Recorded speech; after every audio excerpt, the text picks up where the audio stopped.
I just want to start by asking you about this shooting today, of course, in Washington. It's, of course, the day before Thanksgiving. These two National Guard members were away from their homes in West Virginia, following orders and serving their country when they were shot today in Washington.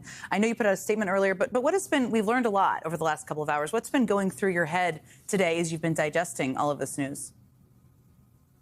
Well, it's a terrible tragedy, and we certainly are praying for the recovery and the well-being of these two patriotic National Guards members, as well as standing with not just them, but their families and their communities on the eve of Thanksgiving.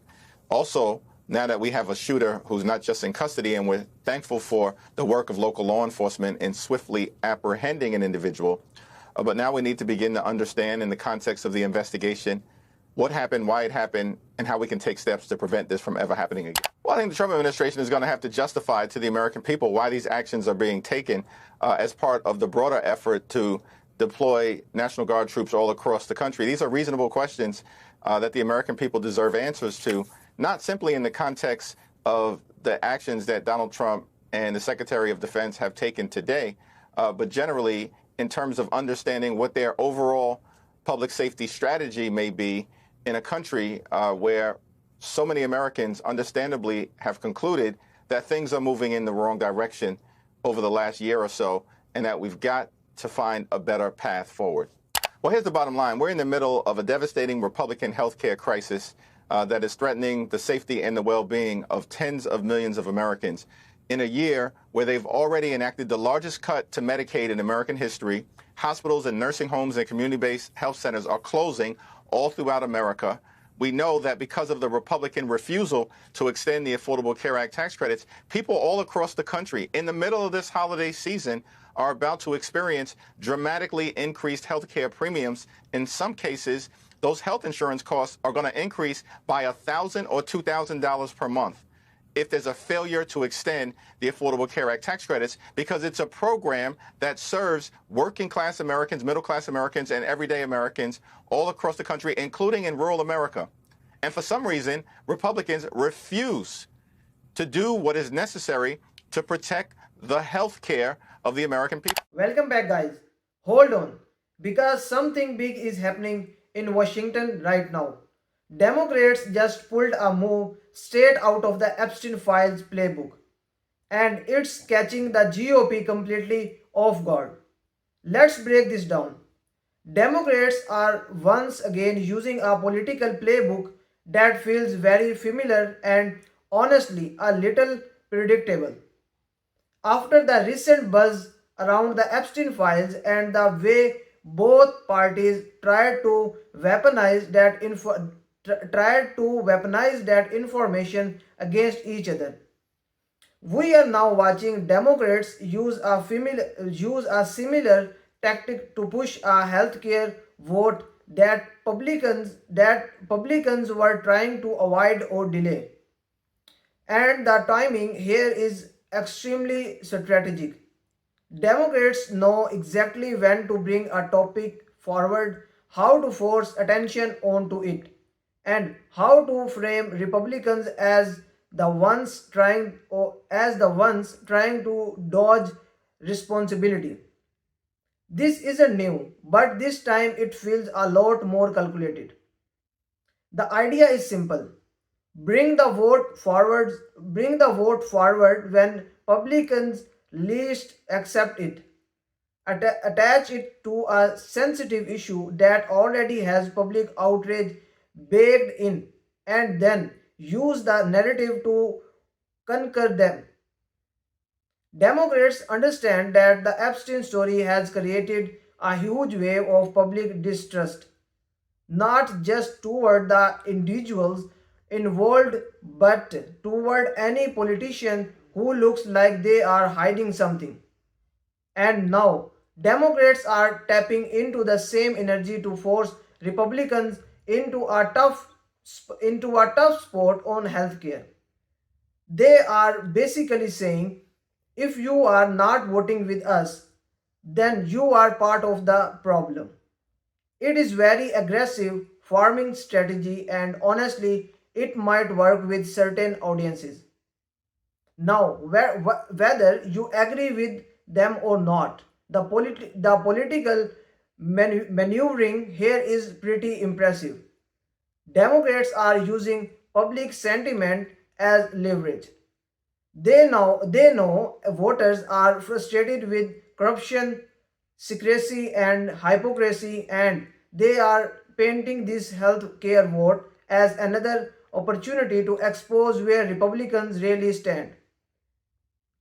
Republicans, of course, are accusing Democrats of cheap political stunts.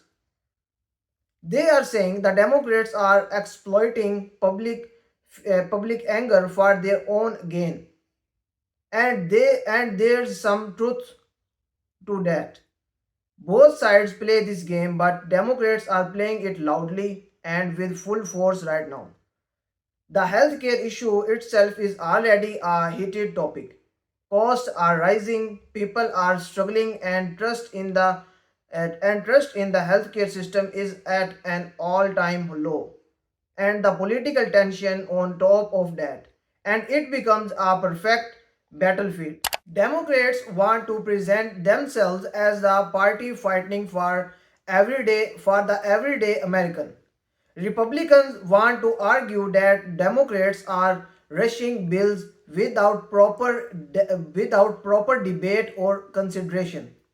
And in the middle and in the middle are millions of Americans who are just tired of the drama and want affordable, reliable health care. What's making this movement too interesting is that Democrats are not simply pushing a policy, they are pushing a narrative.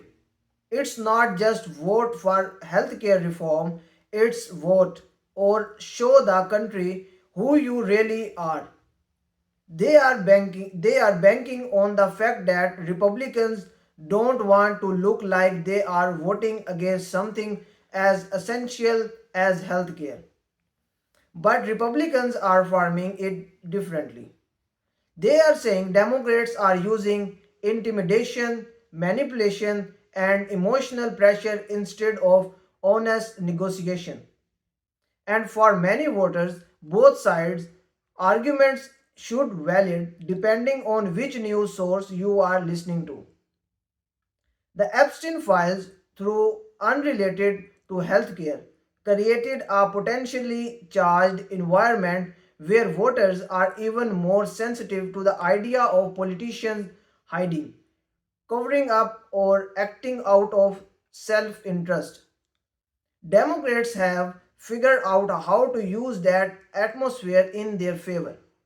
They are essentially saying if Republicans want transparency and accountability like they claim, then they shouldn't be afraid to vote on healthcare in the open.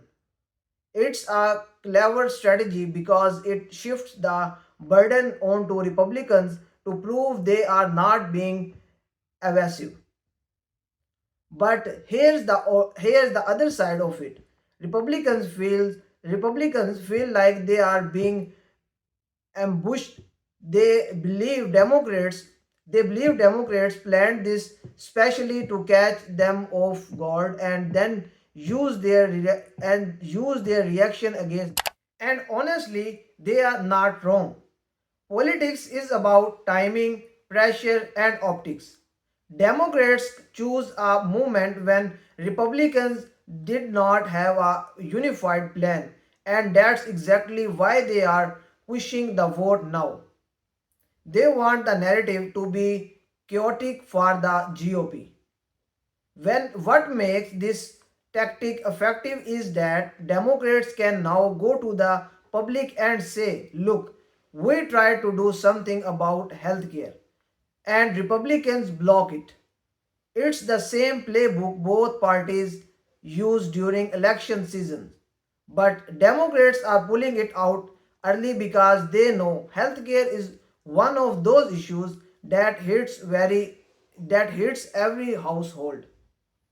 There's nobody who isn't affected by rising prices, insurance headaches, or medical debt.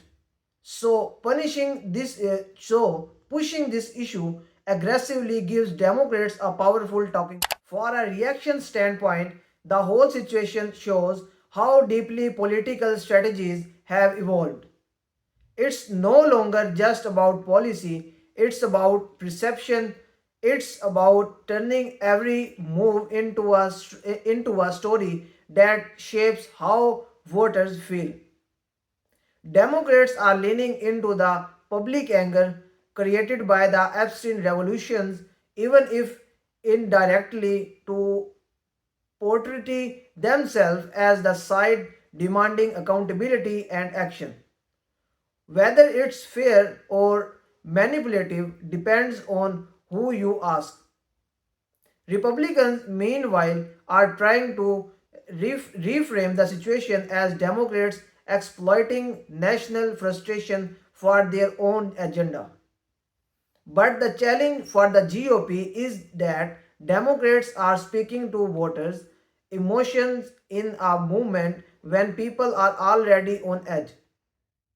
Emotion wins over logic in most political movements, and Democrats know it. At the end of the day, this entire situation isn't really about Epstein or even just healthcare. It's about who controls the narrative going into the next election cycle. It's about which party can make the other look weaker, slower, or less committed to the American people. It's political chess, and right now, Democrats are making a very aggressive move. Whether voters see this as strategic leadership or political manipulation will determine how this plays out. But one thing is clear, both parties are gearing up for a long fight, and this healthcare vote is just the first shot. And that's the real story behind this whole push. It's not just a vote, it's a political trap. And both sides knew it. Tell me, what you think? Is this smart strategy or poor manipulation? Drop your thoughts below and I will see you in the next video.